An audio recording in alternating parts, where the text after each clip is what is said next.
Hello, hello everyone. It's me, The Worm. And we're back with 999. And there's a lot to talk about today. There's so much, actually. Before we get into this, let's actually...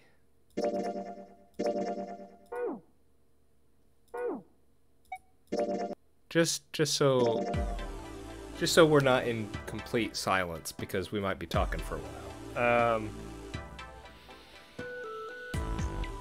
Okay.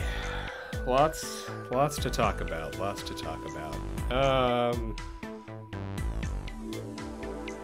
First things first. I want to tackle the whole snake situation, just so I can have it make sense in my head before going forward. So last time, it was revealed by Clover that the body we discovered in the shower room, locker room? No, just shower room. Restroom, whatever it was, behind door 3. Could not have been Snake because his left arm had a bone emerging from it. And unfortunately, Clover did not elaborate on what this meant exactly, but the guess that came to my mind immediately is that maybe he had a prosthetic or something, or had been wounded in the past, and I don't know, something like that.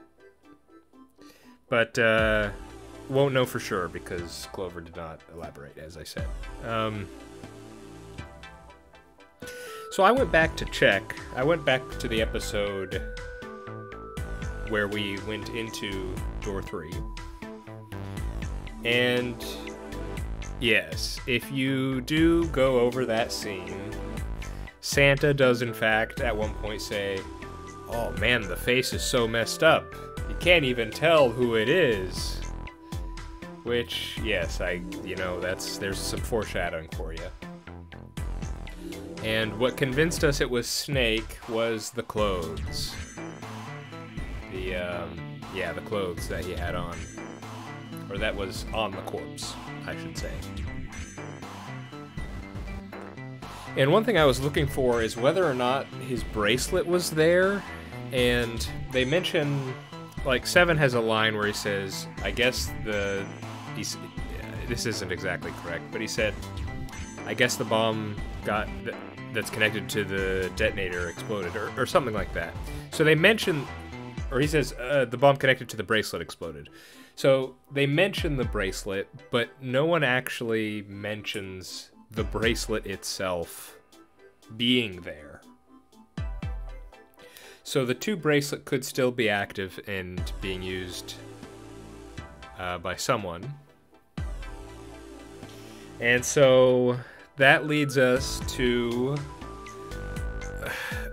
this is such a huge can of worms the game has opened on us now. So now the question is, who's that corpse? Where is Snake? And who did all this? Because they may not necessarily be the same. Okay, first things first. Let's take it one at a time. Who is that corpse? Off the top of my head, it could, unless this boat just comes with, corpse storage, just, conveniently placed around the ship. One potential is that it could be the 9th guy again. Just because, I'm trying not to introduce random unknown corpses, and so that's one corpse we do happen to know about.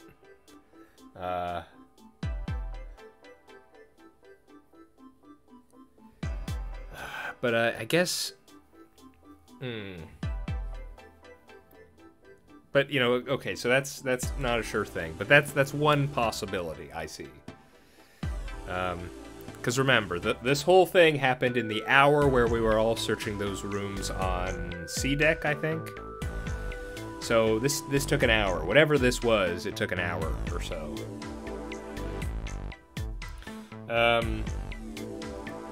So the other two things are kind of connected. It's who did this and where's Snake. And there's a possibility now that this was orchestrated. Again, we need 3 bracelets here.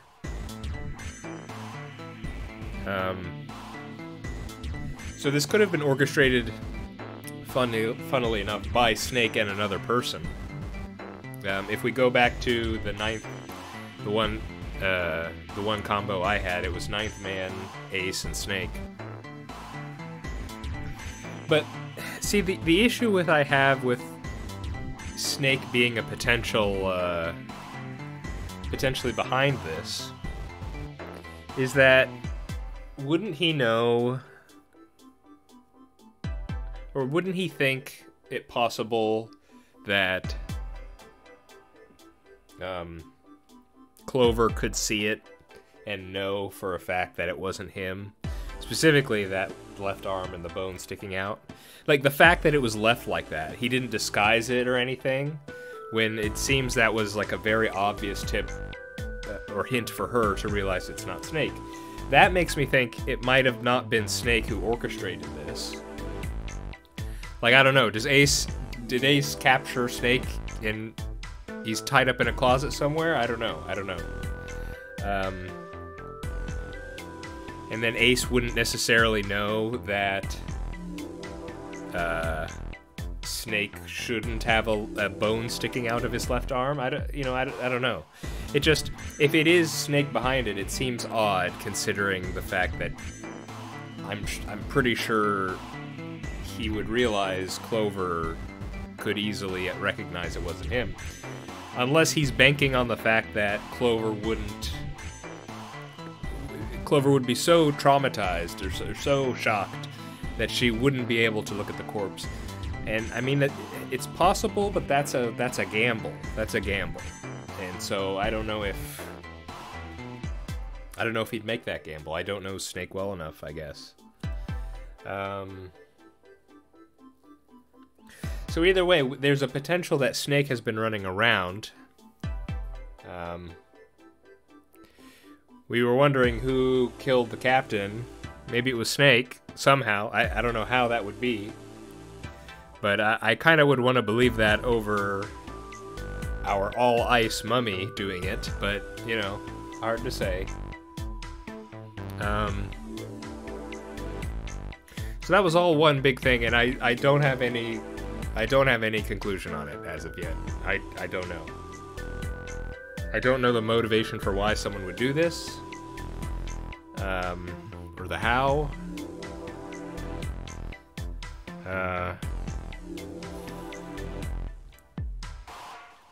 If it was Snake, then it means he wanted to, or I think it could mean that he would want to hide himself, you know?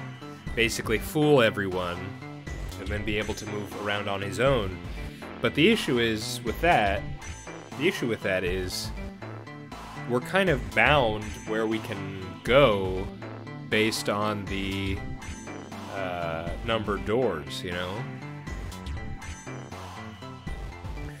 I mean, I did have a thought very early on in the game. I'm talking first, like, couple episodes. I did wonder, what if he, he read to us that Braille, the set of instructions from Zero and Braille, and I had the thought of, well, what if he didn't read the whole thing to us? What if there's something extra? Because remember that Zero said, you know, I'm going to give you a weapon, since you cannot see. I will make your weapon knowledge, or something like that. Something to that effect. And so it would make some sense if knowledge is power, that he would want to keep some stuff to himself. So he could potentially know something that we don't, or know where something is that we don't, and decided he needed to go and get it. without the rest of us knowing. Considering that we now know that he was apparently one of the 18 involved in the experiment 9 years ago. There's definitely more than meets the eye here, I think. Speaking of which, to move on from Snake, let's talk about that. So Clover has revealed what was revealed before, but more got revealed about this. Apparently, well, she seems to think that Santa was also part of the group, due to the Clover, and specifically what he said about the Clover. Which is interesting, because how come she never asked Junpei if he was part of the original experiment when he said those things?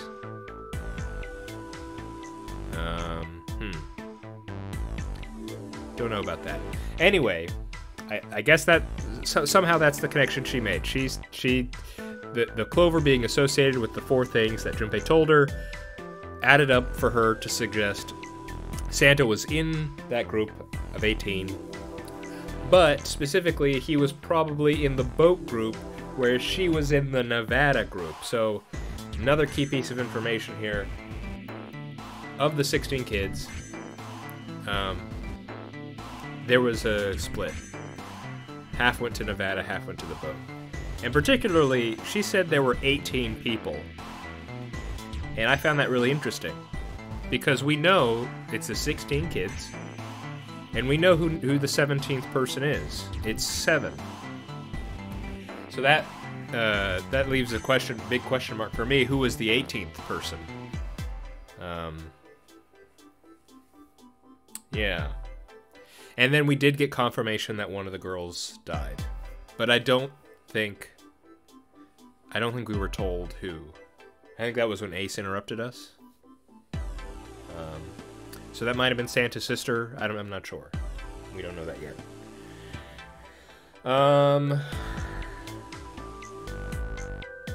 We also got a conversation with Ace regarding the whole Ice 9, and it's suggesting that Ice 9 is what Ice 9 is similar to something he's heard about known as CAS, which was it Cells Alive something, which is basically like Imagine sci-fi cryogenics, something like that. And that served as an explanation, a potential explanation for our mummy, all ice. Also, what was I thinking of just now? Oh, what was it? Don't lose the thought. What was it? Got it. Okay. Also, confirmation. This was hinted at before, but confirmation from Clover that the experiments that were taking place here were about telepathy specifically, and that what we're going through now, the Nonary game, is the same experiment that happened 9 years ago. So that's pretty important. So we're not going through, like, this isn't like some weird retribution from someone that was involved. No, this is another experiment that's happening the same way, at least according to Clover. And it's all because I believe the 2 words were epiphany and danger, and they said telepathy happens when you have an epiphany and you could somehow share that, and the ability to share it increases when you're subject to danger. Something like that. I don't think we've had any evidence of that actually working in this game.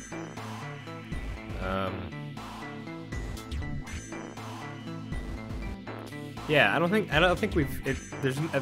there's been any scenes where a character has been like, oh, I got this answer somehow from the ether or something. We've just been kind of solving the escape rooms with each other the normal way, I guess. So I'm not sure what I'm not sure if we're succeeding in this experiment. In any case, I think that's basically everything major. I'm left with more questions than answers. Well, not necessarily. Quite a good number of questions got answered, actually. But there are more questions. Yeah, some stuff with Clover's explanations don't either sit well with me, or I'm not sure they make some of it make sense, but I'm not gonna belabor the point anymore. I've been talking here for quite a while.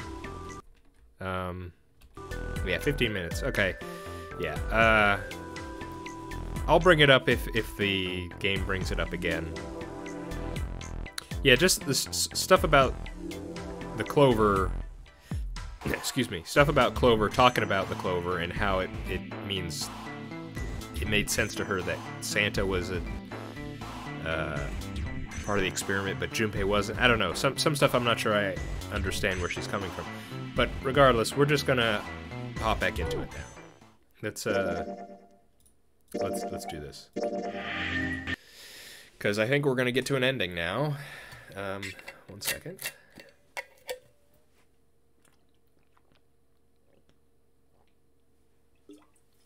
Oh, stay hydrated. Ugh. Okay. So yeah, so I'm predicting. I'm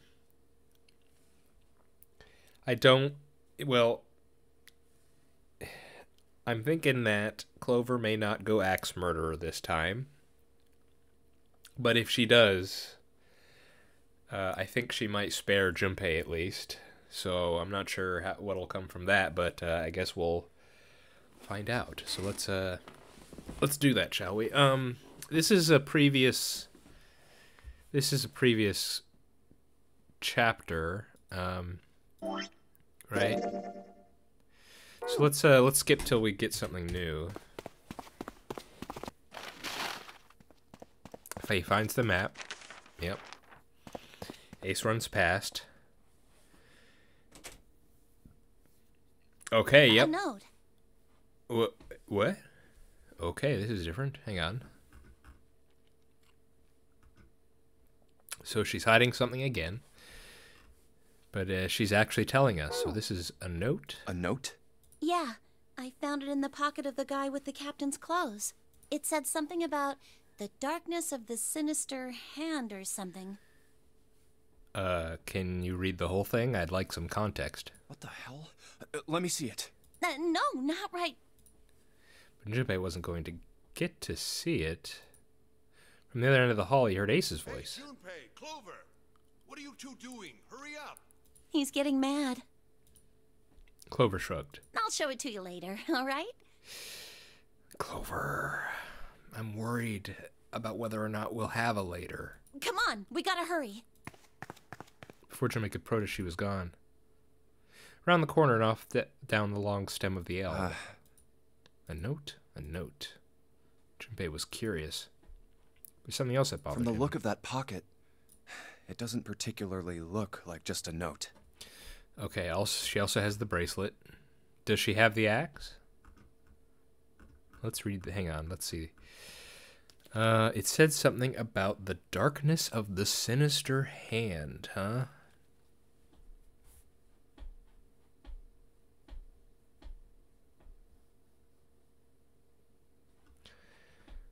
I don't know. If I get crazy, I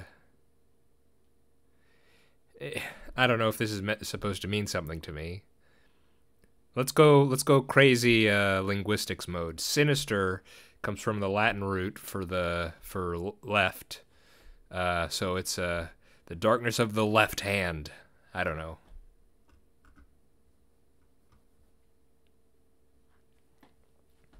Probably not, but I don't think I can't think of any sinister hands I've seen thus far. Are the bracelets all on our left hand? I feel like I should know that at this point, but I don't recall. But even so, that wouldn't really mean anything to me for this. Okay. You know, hang on. Let's write it down. Just for the sake of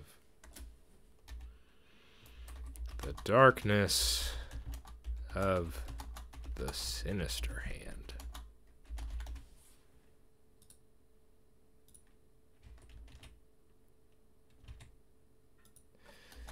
Note found by Clover on Captain.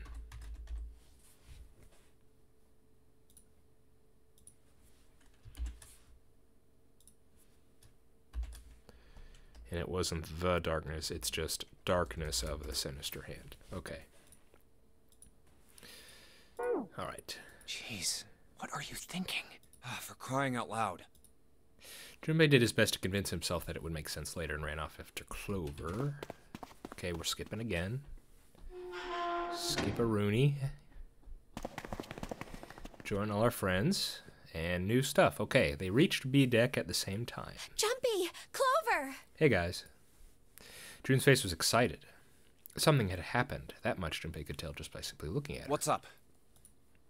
Given their situation, he was not inclined to be excited about sudden developments. June, however, could not contain herself. We found it! Found what? We found it! What did you find? The last door! We found door 9! What? Come on! Just follow us. We'll explain on the way. Okay. Seven turned and jogged off down the stairs. Well, if that's the case... Wait for me. We should get going as well. The rest followed. Jumpy! Ooh, so, we've not been derailed by Clover. That's a good sign. We finally made it! The relief and excitement in her voice echoed what each one of them felt. Yeah, it's finally time. Junpei wasn't? My goodness. Junpei wasn't quite ready to believe they'd really done it, at least not yet.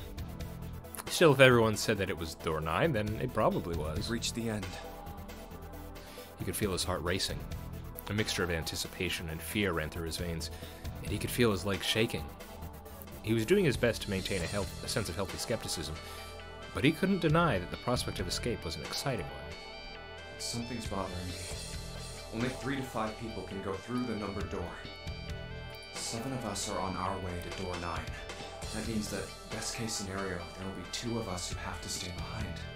2 people. Yeah, but I feel like the actual ending will have to be, well, it doesn't have to be what I think. I think the actual ending may be the getting away on the yellow submarine. So I'm thinking door 9 may not be the exit as such. You know, going back to this is another very early episode theory I had, in that in the instructions from Zero, it did not necessarily state that door 9 was the exit. It's just that the door 9 would be necessary for the exit. So maybe, I don't know. Maybe the keys to the sub are behind there. I don't know. And so maybe everyone can leave. It's just we have to complete door 9, you know? Is there a way?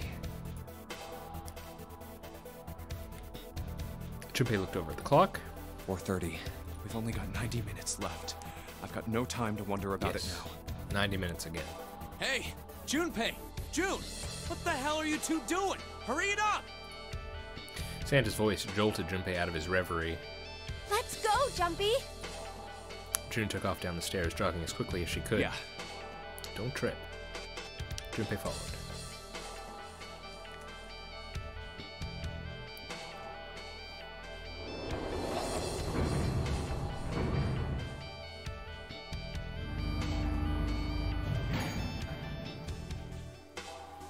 As a group, they piled onto the elevator. Ooh, cramped ride.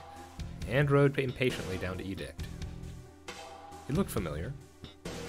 There was a metal grate between the 2 elevators. Seven grabbed hold of it and began to talk. I know I told you I'd explain it earlier, but honestly, there ain't much to explain. After we split off from you guys, the 4 of us got into the elevator on the left, and that took us to the other side of the grate. After that, we headed down another hallway. It took us toward the bow, and eventually to the number 6 that you two found earlier. We opened it and kept going. There was another locked door behind it, like usual, but This time we had to complete 2 different areas before we could unlock it. Mm-hmm. Once we were through that door, there was another hallway that went the other direction, toward the stern. So, on your way, you found the elevator. That's right. So, in other words, you kinda did a lap, huh? You came from that side to this side. Yeah. That settled, Junpei looked around. So, where's the number 9 door? Over here. Follow me. Seven began walking down the hallway that led toward the stern. Junpei and the others broke into a jog to keep up with them. By the way, They had been walking for a while. June in silent step with Junpei when she spoke. you know, it's because of Santa that we're all here right now. Hmm? Huh? That all 7 of us are going to door 9. What? You don't get it? Santa, 7, and Lotus, what's their digital route? 9. 9. It's 9. That's right. They could have just left me behind and kept going if they'd wanted to. Fair point, actually. But they didn't. Yes, because Santa wouldn't let them. Interesting. Which, considering what we now perhaps know about his past, is quite fascinating, actually. He said we can't leave June and the others behind. That's why we went looking for you guys. And then you got on the elevator and went back to the central staircase. That's right. Well, I wouldn't have called that one. That Santa would be the one to stick up for you. I mean, Junpei felt his eyebrows knit as he considered that. Oh, don't get me wrong. Perhaps June had sensed Junpei's concern. I don't mean that 7 and Lotus said they wanted to leave me behind. Yeah, I was actually curious. Lotus I could believe, but... I feel 7 may have reservations, but he could kind of be pushed into doing stuff at We were times. just talking about it, and Santa objected to it first. is that so? Junpei was about to respond when 7 suddenly stopped. We're here. In front of them stood a door. So, is this... Yeah. Junpei couldn't see 7's face, but he could see him nod. There's no other place for us to go. Nope.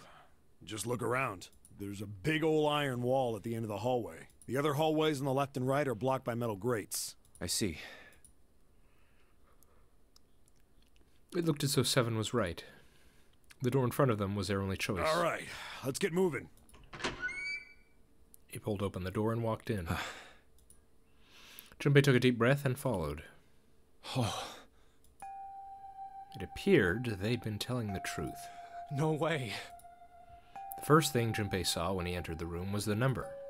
9. Like all the others, it was a rough thing, made of red paint.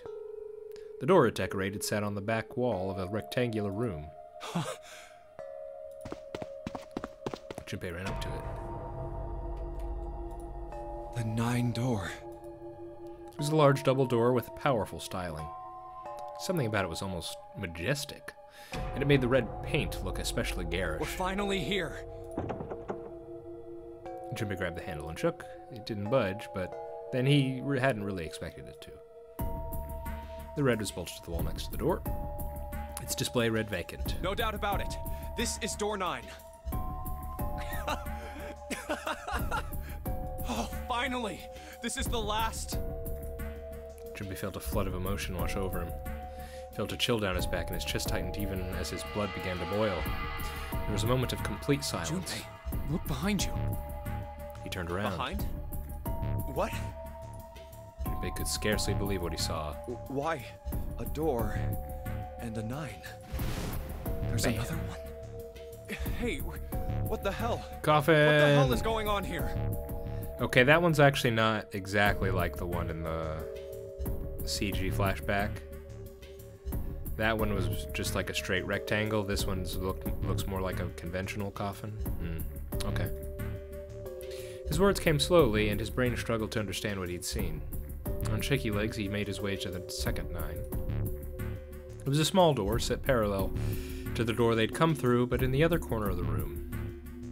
9. There was no mistaking the number. And if any more proof was needed, the red was bolted to the wall near the door. There's a red there too. That means... And of course it won't open. He grabbed the handle and shook the door, not because he expected it to open, but because he had to make sure it was real. Why? Why the hell are there 2 doors? It was Ace who spoke first. Do you think perhaps one is the right door and the other is the wrong one? I don't know. Lotus was skeptical. I don't know about that. It seems unlikely. What makes you say so? Well, think about all the rooms we've been through so far. They're full of puzzles, but there are always hints about how to solve them. I'm pretty sure there aren't any rooms where we just had to go with our best guess and leave it to instinct to solve the puzzle. Do you really think that at the very end of the game, Zero's going to suddenly throw in something that depends entirely on luck? Then you're saying there's some sort of hint in this room. No, I don't think there's a hint anywhere in here. I searched it very well when I was in here before. What'd you make of the coffin? I didn't find anything that might have been a hint, though. What about the book on the table? Well then, that means... Yeah, both of these are the right door. I mean, if you think about it, Zero never actually said there was only one door with a 9 on it. It is hidden, but an exit can be found. Seek a way out. Seek a door that carries a 9. A door. Junpei began to mutter to So himself. if there are 2 number 9 doors, if we split it up right, That's not gonna work. Junpei blinked and looked up at Clover. I'm glad you're not a psycho murderer this time, Clover. She held out her hand. You've got a notebook and a pen, right? Can I borrow them? yeah, here. Slightly confused, he pulled them out and handed them to her. Look at this. Clover opened the notebook to a blank page and set it down on the desk. Everyone else gathered around her and watched as she wrote down a series of numbers. You get it? The numbers on the top are all the combinations with digital roots of 9. The numbers on the bottom are the people who don't fit. There's only 8 possibilities if we split up into 2 groups of 3 or 4 people. So... If 3 people go through the door, then 4 are left behind. If 4 go through, then 3 are left behind. Right? yeah. Clover nodded, almost as if she were pleased with herself for solving a difficult math problem. No way.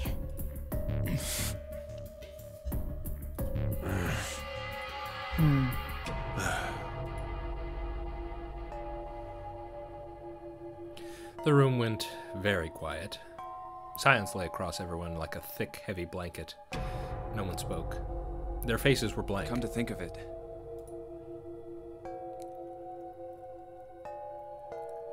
Desperate for something else to look at, Junpei turned his eyes to the room around what him. is this room? The walls were covered with candles. The wavering flame made the shadows of Junpei and his companions look as though they were dancing. 2 rows of wooden pews filled most of the It room. looks like it's set up for some kind of ceremony, but what kind?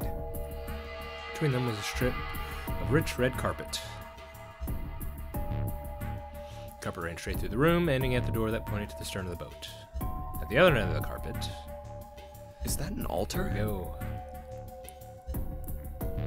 with this crazy nonsense here.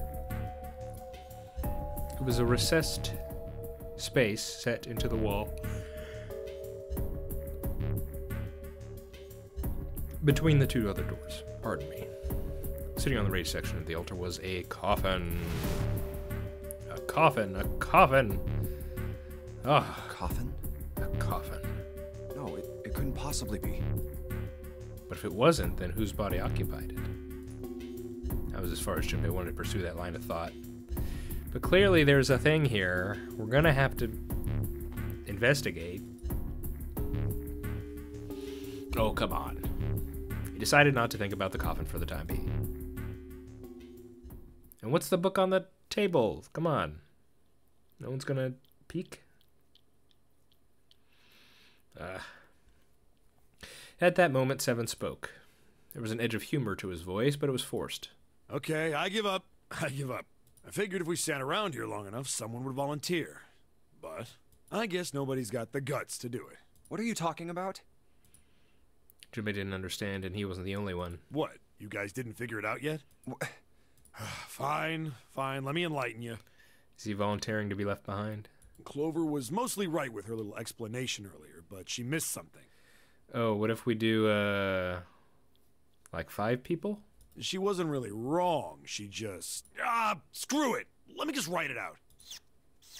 Seven snatched up the notebook and began to write in it. Everyone else clustered around him, desperate for a look.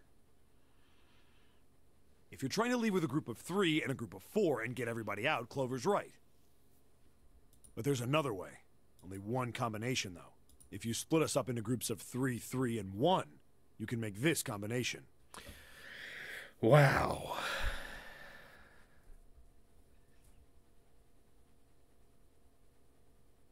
Wait, this means... Don't get me wrong here. I'm not trying to copy Ace or anything like that. Even if he hadn't been the hero back in the big hospital room, I'd still be saying the same thing. The same thing? Are you saying? Yeah, I am. I'll stay behind. You know, there are times where I have kind of been dismissive of Seven. He's kind of the rough and tumble type, and he easily gets into confrontation with people like Lotus and even like Clover, and but you know, I think his heart's in the right place, at least from what I've seen. If his story can be believed, then, you know, he really did risk his life to try and save the kids. And also this, you know, I mean, it seems like they believe that these 9 doors are exits, and so if he's viewing it like that and offering to stay behind, you know, that's noble. It's a noble thing he's suggesting to do.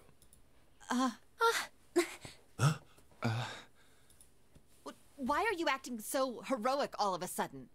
Are you some kind of idiot? Lotus was the first to speak. That in itself was a little strange, yeah, considering they tend to don't get along. She reacted much differently when Ace had volunteered. No, I'm completely against this. I'll be goddamned if I'm gonna have to owe you for getting out of here. Oh, I see. The rest of them began to speak all at once. I'm against it too. I didn't want to leave Ace behind, and I don't want to leave you either. I don't like that idea.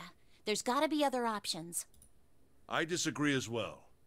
I can't say I care much for you being the hero.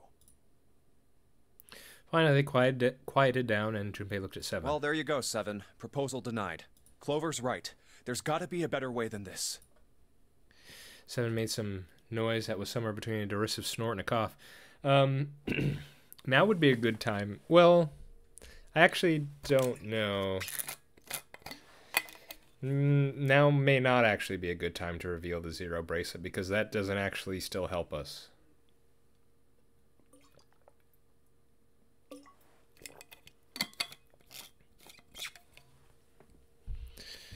Yeah.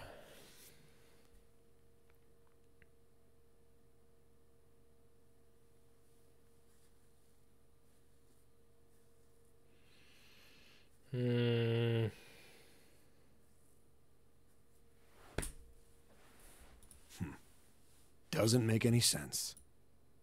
He was doing his best to pretend they were making a foolish decision, but Junpei could see a twinkling of water at the corners of Seven's eyes. That was when Santa spoke. Whoa, hold on a minute. I haven't said anything yet. It's true, he hasn't said anything yet. Until then, Junpei hadn't realized Santa had stayed quiet for the whole discussion of Seven's fate. Something in his voice made Junpei uncomfortable. Are you agreeing? You want to leave him here? Santa shook his head. Nah, I'm against it. I don't want to leave Seven here alone. Then I don't see how it matters.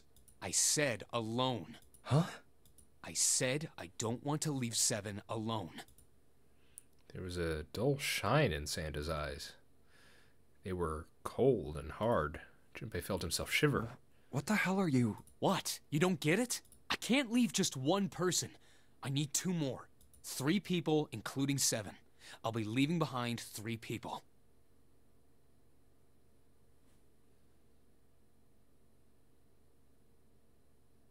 What? That's my proposal. No, those are my orders. What? What do you mean, orders? What the hell makes you think you can order us around? Who the hell's gonna listen to you? You all will. In 3 seconds, you won't have a choice. Don't tell me you have, hang on. Wait, where did they go? They went through 6? Hang on.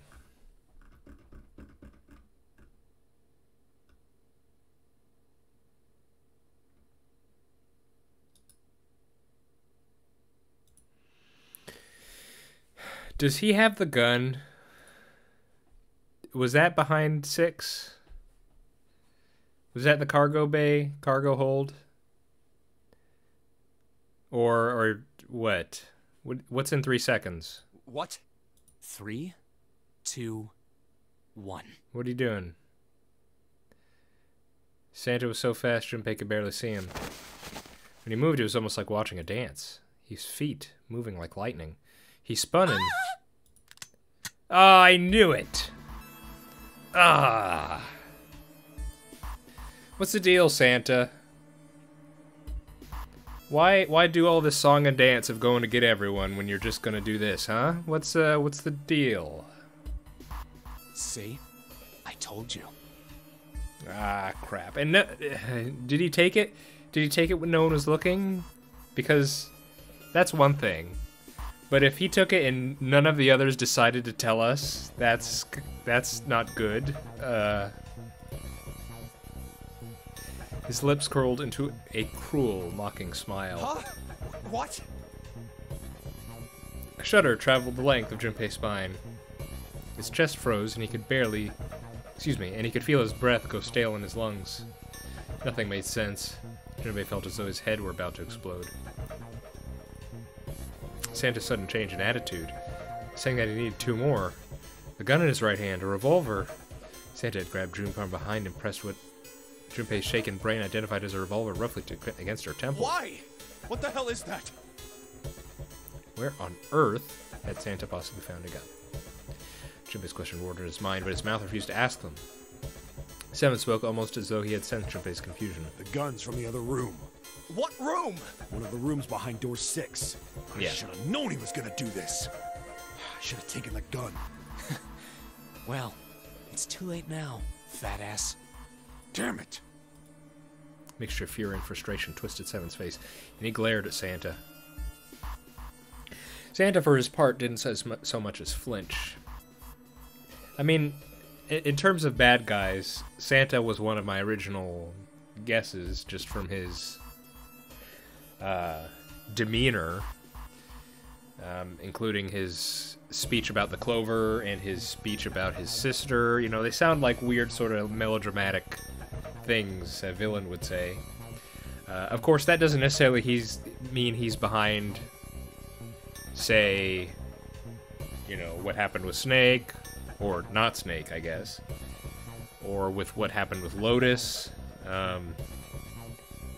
Yeah, don't have evidence for that yet, but I'm not surprised Santa is doing this. I just want to know. I'm just curious. I want to know why he did he specifically get everyone. Did he specifically advocate going to get everyone else because he wanted to do this? The corner of his lip twitched into a slightly wider smile. And then the smile faded and began to move. He walked backward, dragging June with him. Before long, his back was resting against the door. On the wall next to him was the red. He put his hand on the scanner and quickly... He put the hand on his scanner quickly and then forced June to do the same. Now, time for you to start following my orders. Ace, Lotus, congratulations! I've chosen you to come with me. Put your hands in the red. 3 plus 6 plus 1 plus 8 equals 18. That was what Santa had meant when he said he needed 2 more. Hey, you deaf? I gave you an order. Santa's eyes narrowed to slits. He glared at Ace and Lotus. They stayed frozen like a deer caught in the headlights of an oncoming car. Right. Fine. I didn't want to waste any bullets, but you guys just don't get it. No sooner than the words were out of Santa's mouth than his hand twitched. No. And the gun roared. Yeah. No way. He did that. Well, yeah. A section of the floor exploded, scattering wood splinters across the floor. A thin plume of smoke snaked out of the hole in the floor. There could be no doubt that the gun was real and worked. He really shot it? But why? Santa, why are you... Clover's voice spoke of betrayal and disbelief. Santa, I thought you were one of us. I thought we were friends. Well, in the scene where we have to search for Snake after his disappearance, if you go back to the go back to the hospital room and talk to him he's in front of the third door. He does give this whole cutthroat speech about you can't trust anyone. Everyone's out to, for survival and something like that. What? You knew about the leaf words and the four-leaf clover. Yeah, I want to hear about this. Santa's cheek twitched almost imperceptibly. What the hell is that shit? I've got no idea. You're lying. Shut up. Just shut up, you stupid bitch. You want me to put a bullet in your fucking head? I see. So, I'm guessing it wasn't a very pleasant experiment. Well, considering the fact that, I think his sister was part of it. Because apparently Clover and Snake were part of it. So maybe it was Santa and his sister. And I think maybe it was his sister who was the one who died. Then yes, it would be a very bad memory for him. Clover recoiled, her eyes wide. When she spoke, her voice was very small. Santa. He snorted, then shook his head vigorously and turned to face Ace and Lotus. All right, assholes. What are you still standing there for? Get over here and scan those bracelets. I don't have all day. Oh, what's the matter? Your hearing's starting to go? Going senile, maybe?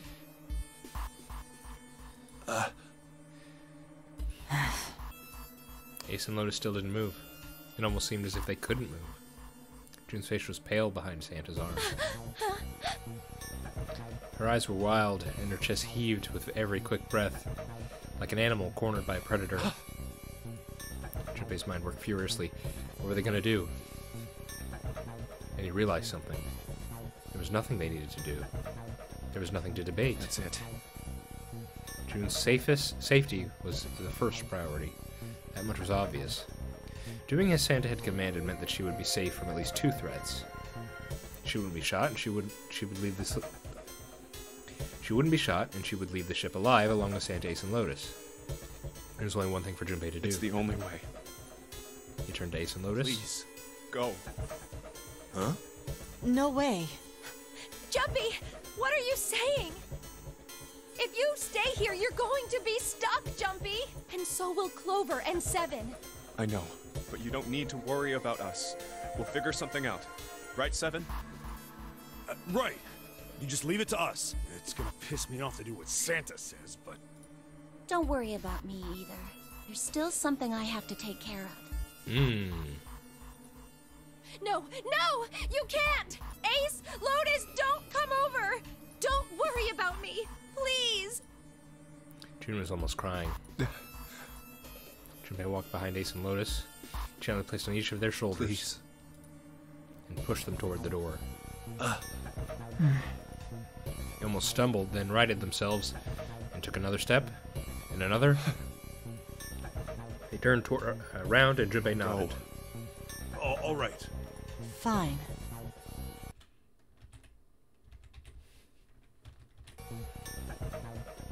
Ace and Lotus turned around again and walked slowly toward the door where Santa was waiting for them. After what seemed like an eternity, they stopped in front of the door marked 9. Santa smiled. All right, now let's get those hands on the scanner panel. What's the holdup? What? You think I'm fucking around here? I don't give a shit about this girl. The red doesn't need a person, you know? All I need is the bracelet. And another confirmation. How do you know, Santa? How do you know? How do you know that? Have you used a bracelet without its user? Huh? How would you know that? How do you know? Why do you make that assumption if you don't know for sure? You get it? Good. Now put your fucking hands on Is the that a scanner. hint? Is that a hint? Because he knows that? I don't know. I'm not gonna say it again. He shoved the revolver harder against June's head, and she winced. Fine. He sighed defeated and placed his hand on the scanner panel. Notice what next? Lotus glared at Santa and slammed her hand onto the scanner panel. Fourth asterisk blinked on. Good job. Now, Lotus, pull that lever. As soon as the door opens, you get your ass in there. Try anything stupid, and you know what happens, right? Damn it. Jimmy could almost hear Lotus's teeth grind.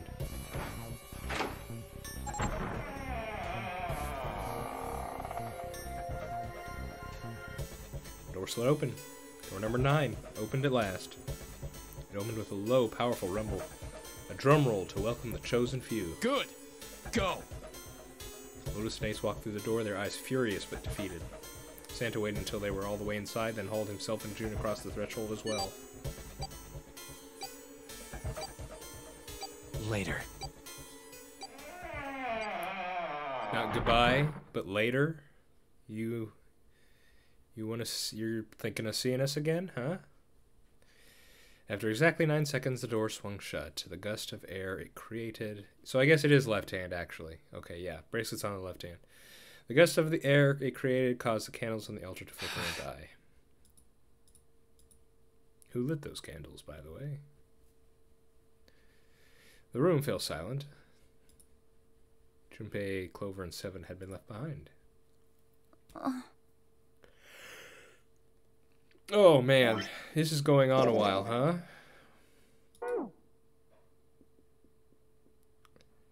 I'm getting to my time.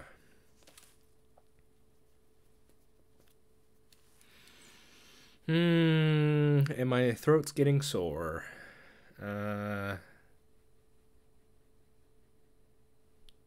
Let's stop here.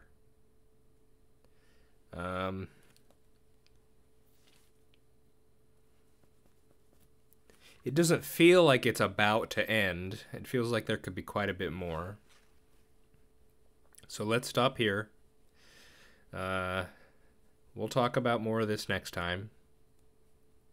Not as much to talk about as, you know, as the beginning of this time, but yeah. Okay. Nope.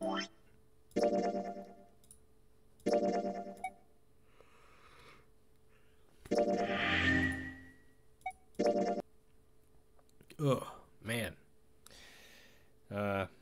Gotta say, these, since starting this whole Let's Play thing, I'm talking a lot more than I usually do, and it just, I'm surprised by how quick my throat started hurting. I'm not sure how to fix that, or how to, alleviate that, but, oh well. I guess that's another reason why I can only really go like an hour, because once I go beyond there, it starts getting very unpleasant. In any case, next time, hopefully get to an ending. And then, depending on how quick it happens, maybe we'll start a new path. But in any case, I've been The Worm. This has been 999. I hope you're all doing well, and I hope to see you next time. Alrighty. Have a good one.